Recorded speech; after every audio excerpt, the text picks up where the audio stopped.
Bonjour Gérald Darmanin. Bonjour. Merci beaucoup d'avoir accepté notre invitation. On reviendra en détail dans un instant sur le contenu de l'allocution du président. D'abord ses effets. Hier soir, il y a eu quelques rassemblements sporadiques dans certaines villes, des incidents à Paris, à Lyon, à Marseille. Est-ce que vous savez combien de manifestants se sont rassemblés hier en France et combien d'interpellations il y a eu? Alors les chiffres qui m'ont été donnés par les préfets, c'est 24 000 personnes qui se sont rassemblées un peu partout en France. Bien sûr à Paris, mais c'est évidemment le cas en province. Et il y a eu une soixantaine d'interpellations, il y a eu quelques dégradations des feux de poubelle, mais les choses étaient beaucoup moins intenses, évidemment, que les semaines précédentes. Vous laisserez faire s'il y a à nouveau des rassemblements sporadiques dans les soirées à venir, les semaines à venir? Mais le droit de manifester, il est constitutionnel et le rôle de la police, des préfets, c'est de permettre ce droit de manifester. Donc manifester, bien sûr, on pourra évidemment toujours le faire, on doit toujours pouvoir le faire, quelles que soient les causes que l'on défend, évidemment, lorsqu'on veut s'opposer à la réforme des retraites, au gouvernement, au président de la République. Ce qu'on ne peut pas laisser faire, évidemment, c'est la manifestation violente. Celle qui s'en prend aux poubelles dans la rue, celle qui attaque des bâtiments. Il y a eu à Lyon quelque chose d'inacceptable, le feu d'une habitation. C'est ça que la police empêche de faire. Avec une mairie, un commissariat aussi à Lyon, en l'occurrence, qui ont été visés. On voit dans ces manifestations sporadiques que c'est souvent la personne du président de la République qui est visée. Il doit, nous disent ses proches, se rendre sur le terrain ces prochains jours.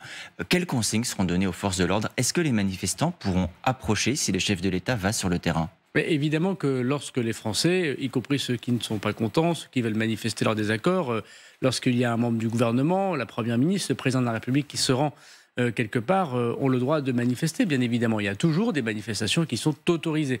Évidemment, il faut empêcher que les choses soient violentes, bien sûr, pour les biens des manifestants eux-mêmes et également pour les autorités qui viennent. Donc il y aura toujours évidemment des rencontres. Vous savez, ça se voit chaque jour. Lorsque des ministres, c'était le cas du ministre de la Santé, voilà quelques jours, chacun a vu les images, il a pu rencontrer les manifestants. La Première ministre, lorsqu'elle est allée visiter l'hypermarché en Eure-et-Loire, elle a pu rencontrer les manifestants. Elle a été interpellée. Il y a évidemment toujours des possibilités, et c'est normal et c'est démocratique, qu'il y ait cette rencontre. Le président doit voir et entendre par lui-même la colère dont il parlait hier à une demi-douzaine de reprises tout de même. Je pense d'abord que le président il a dit des choses fortes hier. Il a mis des mots sur les choses. Il y a une grande partie des Français qui soit sont en colère, soit sont désespérés, soit s'inquiètent de leur avenir, pour plusieurs raisons. Et il n'y a pas que la réforme des retraites. Il y a aussi la réforme des retraites. Mais il y a les prix. De quoi me parle-t-on chez moi à Tourcoing? On parle des prix. Des prix qui augmentent, des prix de la cantine qui augmentent. Alors pas à Tourcoing, parce qu'à Tourcoing on n'a pas augmenté les prix de la cantine, mais des communes avoisinantes, des prix du beurre, des prix du lait, des prix de la crèche, des prix des produits de nécessité. Vous qui rappelez souvent que vous faites vos courses vous-même chaque samedi d'ailleurs. Oui, mais alors, pas tous les samedis, mais oui, je pense que chacun le voit et il faut vraiment être en prise avec cette réalité. Et je pense que cette augmentation des prix est très inquiétante parce qu'elle ne correspond pas à une augmentation des salaires. Mais vous l'avez dit au président parce qu'hier, il a listé des priorités. Le travail, l'ordre, on y reviendra, les progrès pour mieux vivre. Dans les urgences, il n'a pas listé le pouvoir d'achat. Il y a juste une phrase pour dire la colère face au prix qui monte. Il n'y a rien de plus à faire aujourd'hui pour le gouvernement. Moi, j'ai constaté, notamment autour du président de la République, la demande très forte du président de la République au gouvernement de résoudre cette question d'augmentation des prix. Et il a dit quelque chose de très fort hier aussi, l'augmentation des salaires. Il a dit le patronat va devoir prendre sa part. Moi, je crois que ce qui est inquiétant avec l'augmentation des prix, c'est pas tellement que ces prix augmentent. Dans les années 60, 70, 80, on a connu cette augmentation des prix. C'est que les salaires n'augmentent pas. Et je crois que là, il est temps de dire aux forces du capital, aux patrons, il y a à augmenter les salaires, il y a à mieux rémunérer les travailleurs. Et puis par ailleurs... Sauf que ce chantier-là, pardon Gérald Darmanin, c'est un chantier à venir. Il dit, le président, vous avez raison, et qu'il propose qu'on en discute. Il y a une urgence aujourd'hui sur le pouvoir d'achat. C'est-à-dire que le gouvernement attend la discussion et n'a pas de nouvelle action. Moi, je fais partie de ceux qui pensent qu'il faut augmenter vite les salaires. Je suis de ceux qui pensent qu'il faut augmenter vite la répartition entre ce qu'on appelle le capital et le travail. Il y a eu un accord entre les syndicats. Je pense qu'il faut absolument concrétiser sur le partage de la valeur ajoutée. Exactement, pour que les bénéfices d'une entreprise, que les profits d'une entreprise puissent profiter à nos concitoyens, bien évidemment.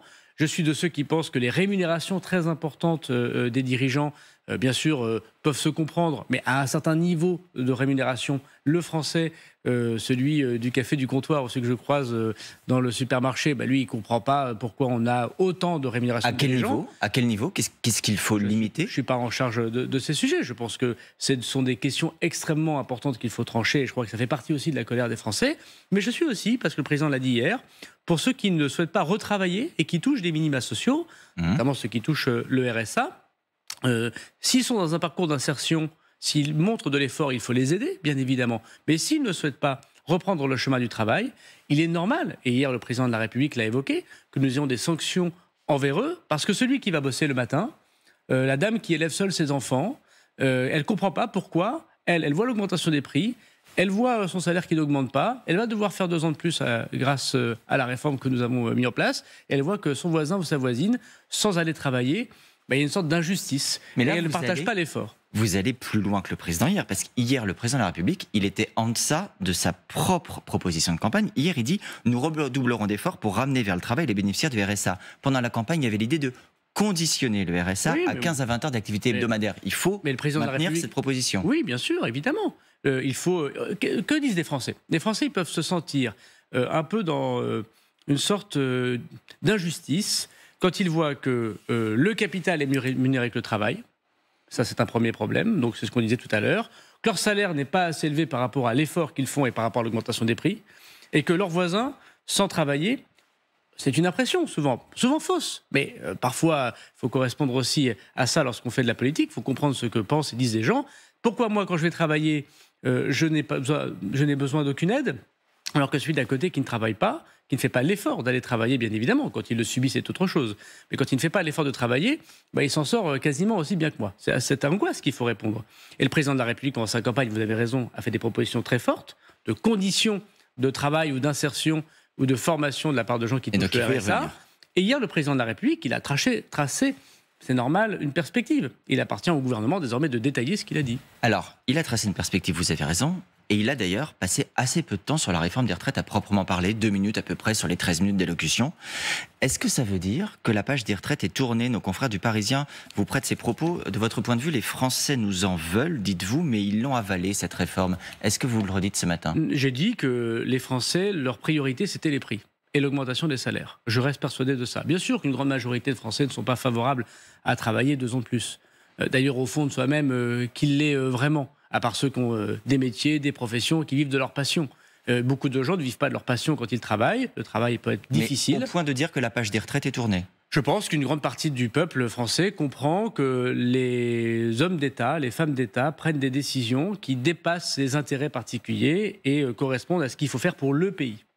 Ça ne veut pas dire qu'ils sont d'accord, ça ne veut pas dire qu'on n'aurait pas pu mieux faire, ça ne veut pas dire qu'on n'aurait pas pu mieux expliquer, mieux accompagner. C'est-à-dire qu'ils le comprennent. Et ce n'est pas nouveau.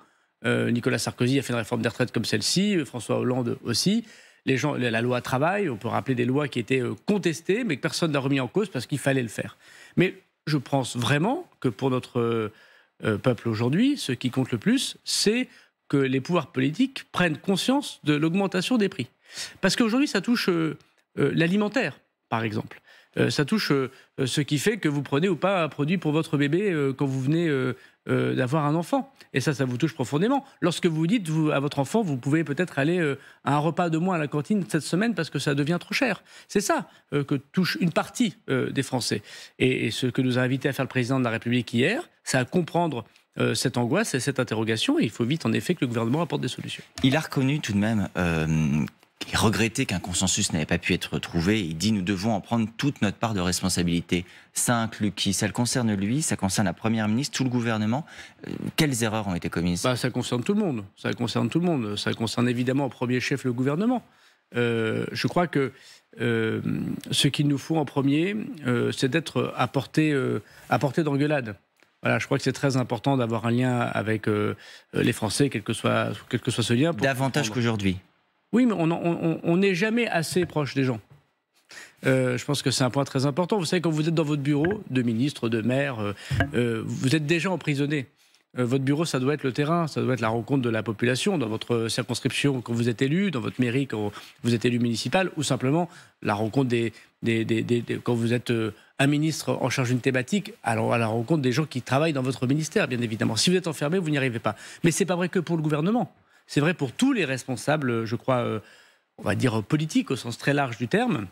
Je crois que les Français, pour une partie d'entre eux, ont l'impression que ceux qui dirigent, au sens très large du terme, sont assez éloignés de leurs préoccupations. Et parce qu'il y a un petit effet loupe à Paris. Voilà, moi je le vois chez moi dans le Nord, il y a un petit effet loupe à Paris. Et donc je pense qu'il faut vraiment qu'on se replonge très profondément au contact de la population qui a ses angoisses. Vous voyez, ces augmentations des prix n'est pas toujours la une des propos politiques quand je regarde l'Assemblée nationale ou le Sénat, ou les débats politiques qu'on peut avoir. Davantage la une de nos journaux télévisés, en effet. C'est la une de la presse quotidienne régionale, c'est la une de vos journaux télévisés, c'est la une de la conversation de comptoir dans les cafés à Halluin ou à Neuville-en-Ferrin chez moi. C'est pas toujours la une des débats politiques. Mais quand je vous posais la question tout à l'heure, Gérald Darmanin, pardon, j'y reviens, vous m'avez répondu sur ce que les entreprises doivent faire, pas sur ce que le gouvernement peut faire. Mais le gouvernement, il peut déjà, parce que c'est une force politique, dire très fortement au capital, au patron de le faire. Nous avons fait beaucoup, vous savez, pour augmenter le salaire des gens. J'ai été ministre des Comptes publics, on a supprimé des cotisations sociales. C'est-à-dire vous avez eu votre salaire qui a augmenté grâce à ces impôts en moins qu'on a supprimés et qu'on a compensés. On a supprimé votre taxe d'habitation. Malgré tout, c'est quand même 500 à 600 euros gagnés par an. Mais là, vous me dites ce qui a été fait, oui. Pas ce qui doit être fait. L'État a fait une grande partie de l'avancée. Et maintenant, les entreprises. Désormais, les entreprises au sens très large, parce qu'il y a la petite entreprise qu'il faut sans doute écouter davantage que la très grosse entreprise qui a plus de moyens. Mais l'État doit désormais dire aux chefs d'entreprise, dire aux patrons qu'il y a un malaise social important dans les salaires dans notre pays. Ils ne sont pas à la hauteur du travail des travailleurs et qu'il faut qu'ils augmentent ces salaires. Ça suffira à dégonfler la colère, à éviter que le 1er mai soit un mouvement massif, comme le souhaitent les syndicats? Ça contribuera. Vous savez, déjà, mettre des mots sur les choses, c'est très important. Quand vous rentrez chez un médecin, si vous lui dites bonjour et qu'il a à peine vous avez eu le temps de dire ce que vous avez et qu'on vous répond chez le médecin, bougez pas, voici l'ordonnance, je sais ce que vous avez, vous pouvez partir, vous êtes un peu frustré. Vous avez envie de dire à votre médecin où est-ce que vous avez mal, il a besoin de parler un petit peu et essayer de comprendre, qu'il y ait un peu d'empathie, qu'il y ait un peu d'écoute. Et donc écouter davantage les Français. C'est ce que nous invite à faire le président de la République. Je pense que c'est très important. C'est déjà l'écoute, la considération et mettre des mots sur des choses, parler de la priorité des Français et pas la priorité du petit monde parisien. Je pense que c'est l'invitation que nous a faite hier le président de la République et c'est très important pour dégonfler une partie de la colère. Il a également parlé de l'ordre républicain, ça vous concerne au premier chef. Ce matin, nos confrères du Figaro publiaient un sondage de l'Institut Odoxa qui dit que 74% des Français sont plutôt moins confiants en matière de délinquance, de cambriolage, d'agression. Le chef de l'État a rappelé hier que vous étiez en train de créer 200 nouvelles brigades de gendarmerie. Quand seront-elles toutes installées et opérationnelles ? Alors nous annonçons au mois de juin les lieux exacts d'implantation de ces 200 brigades de gendarmerie. C'est très important, hein, c'est 2000 gendarmes de plus dans nos campagnes. Et 2000 recrutements ou redéploiements? Recrutement. D'ailleurs, ils sont recrutés au moment où je parle. Ils sont dans les écoles de gendarmerie, on met 1 an, 12 mois pour former un gendarme. Donc ils sont déjà recrutés. C'est pour ça que nous pourrons annoncer sous l'autorité du président de la République au mois de juin les 200 brigades partout en France, y compris dans les territoires ultramarins bien évidemment. C'est 2000 gendarmes de plus dans nos campagnes, parce qu'on a bien compris que l'une des raisons pour lesquelles les Français pouvaient être en colère et effectivement pouvaient se poser des questions sur l'action de la fermeté de l'État, c'est que dans la campagne, où il y a parfois une augmentation de population, on n'a pas su toujours mettre les moyens de sécurité. On s'est beaucoup concentré sur les villes. Et donc la volonté du président, ma volonté, c'est de renforcer fortement la présence des gendarmes. Ce sondage dont je parlais, vous le prenez comme un signal d'alerte pour vous, pour votre action? Mais j'ai pas besoin de lire les sondages pour comprendre que les Français ont besoin de fermeté, d'autorité. Ils ont besoin de plus de fermeté, plus d'autorité. Ils ont besoin qu'on arrête les voleurs, que les voleurs soient condamnés par la justice et qu'ils fassent des peines de prison et qu'ensuite ils soient réinsérés. Ça, je le comprends. Je comprends que ce n'est pas encore à la maille de ce que veulent les Français. Ils veulent plus d'autorité, comme ils veulent plus lutter contre l'immigration irrégulière. Voilà, c'est pour ça que moi je porte le fait que nous ayons un texte, un débat au Parlement fort contre l'immigration irrégulière. Donc les Français, de manière générale, ils ont besoin d'une justice qui fonctionne. Bref, ils ont besoin d'un État fort. Et j'essaye de de construire cet État fort sous l'autorité du président. Immigration dans un instant, juste une question encore sur la sécurité. Il y a une nouvelle pétition qui a été déposée à l'initiative de la France Insoumise pour la dissolution des Braves M, ces brigades de répression de l'action violente motorisée. La France Insoumise vous demande également un débat dans l'hémicycle. Est-ce qu'il aura lieu ? Moi d'abord, je suis à disposition du Parlement. J'ai passé quasiment 6 heures devant les commissions des lois la semaine dernière pour pouvoir parler de ces sujets. Je ne me suis pas dérobé. Bon, après, je pense que la France Insoumise ferait mieux de s'occuper de l'augmentation des prix que d'en vouloir aux policiers. Ils sont obsessionnels contre les policiers, ils n'aiment pas les policiers, chacun l'a compris. Voilà, passons à autre chose. Vous savez, les policiers et les gendarmes, c'est les enfants du peuple. C'est pas les enfants des cadres supérieurs ou extrêmement peu, ou des patrons qui font enfants de policiers et de gendarmes. C'est les enfants des commerçants, des fonctionnaires, des employés. C'est eux qui sont des policiers payés à 2 000 € par mois pour travailler très difficilement, pour lutter contre l'insécurité. Donc moi, je demanderais un peu de respect pour ces femmes et ces hommes qui font que leur travail d'ouvriers de la sécurité. L'immigration, donc vous en parliez, il y avait un projet de loi que vous aviez engagé, qui commençait son parcours parlementaire. Est-ce qu'il va y avoir un projet de loi ou est-ce qu'il va falloir se contenter de propositions de loi à la découpe, comme on a cru le comprendre ? Ah non, moi je souhaite qu'il y ait un projet de loi fort. Je souhaite que ce soit le texte que j'ai proposé sous l'autorité de la Première ministre. Mais ce n'est pas encore arbitré. Vous le souhaitez, mais ce n'est pas arbitré. La Première ministre discute avec les forces politiques, et notamment les représentants du monde parlementaire. C'est logique, on ne fait pas un texte tout seul. Mais c'est quoi ce texte ? C'est lutter très fortement contre la délinquance étrangère, permettre l'expulsion des délinquants étrangers, ce que je ne peux pas faire totalement aujourd'hui parce que la loi m'en empêche. C'est forcer tous les étrangers qui viennent sur notre sol à apprendre la langue française, et s'ils ne l'ont pas apprise, s'ils ne la parlent pas, donc ils ne peuvent pas s'intégrer, à ne pas avoir de titre de séjour. Donc c'est un texte extrêmement fort. Et puis en même temps, c'est de permettre, et c'est bien logique, que des gens qui travaillent dans notre pays, qui vivent en écoutant nos lois et respectent totalement nos règles, puissent évidemment travailler sans qu'on puisse les inquiéter. Voilà, c'est à la fois le respect du travail des personnes étrangères qui viennent sur notre sol. Mes 2 grands-pères sont venus de l'autre côté de la Méditerranée pour travailler ici, et en même temps beaucoup plus de fermeté contre ceux qui tirent au flanc. Mais le parcours parlementaire de cette loi, Gérald Darmanin, il a été suspendu, arrêté, en raison de la donne politique, Oui. parce qu'il n'y a pas de majorité évidente aujourd'hui. On avait évoqué à un moment l'idée d'une coalition, d'une cohabitation avec les Républicains, la droite, tout ça s'est oublié ? Moi, je suis toujours de ceux qui pensent que, puisque nous avons une majorité relative, c'est-à-dire que nous n'avons pas la majorité absolue à l'Assemblée nationale, mais qu'il n'y a pas de majorité alternative, qu'une grande partie des Républicains puissent nous soutenir. Ce ne sont pas les seuls, mais c'est un groupe avec lequel moi je travaille. Mais ils ne l'ont pas voulu jusqu'ici. C'est une irresponsabilité de leur part. Ce n'est pas tout à fait vrai. Avec les Républicains, on a su faire voter la loi de programmation du ministère de l'Intérieur qui a prévu les 200 brigades de gendarmerie. Donc je pense qu'il y a une discussion à avoir. Vous savez, le texte immigration a été suspendu, retiré, parce que le président du Sénat, Gérard Larcher, l'a demandé à la Première ministre. Nous écoutons ce que dit Gérard Larcher, mais maintenant il faut qu'on avance. Les Français ont besoin d'un texte fort, d'une politique forte contre l'immigration irrégulière. Je suis sûr qu'avec les Républicains, on peut s'entendre sur cette question. Gérard Larcher, il a effectivement demandé qu'on le décale, mais pas qu'on le découpe. Et là, de ce point de vue-là, vous vous rejoignez, puisque vous nous dites « je souhaite un projet de loi unique ». Le président, hier, a parlé d'alliances nouvelles.